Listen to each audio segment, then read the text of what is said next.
বর্তমান এই দেশের ভিতরে একজন হক্কানি রব্বানি আল্লামা দেলোয়ার হোসেন সাঈদীর ছবিকে বিকৃতি করে তার মুখের মধ্যে জোতা নিক্ষেপ করেছে। এদের বিচার যদি বাংলার জমিনে যদি না হয় তাহলে আরো এরকম ভাবে আলেম বিদ্বেষী তৈরি হবে। কথা বলেন ঠিক না বেঠে?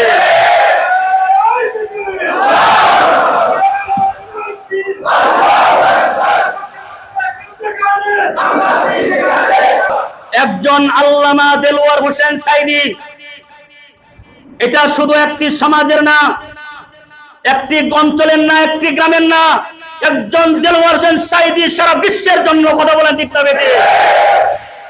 তিনি কি দল করেন ওই দলের দিকে আমরা কথা বলবো না। তিনি কোন মানসাব নিয়ে চলে, মাযহাব নিয়ে চলে, আমরা সে কথা বলবো না। আমরা বলবো তিনি একজন কুরআনের পাখি, তিনি একজন হাদিস বিশারদ, তিনি একজন মুফাসসির হিসেবে সকলের কণ্ঠ একত্রিত করে এটার প্রতিবাদ যদি না জানান, সামনে এরকম মুফাসসির আর তৈরি হবে না। আলেম বিদ্বেষী হয় কখন?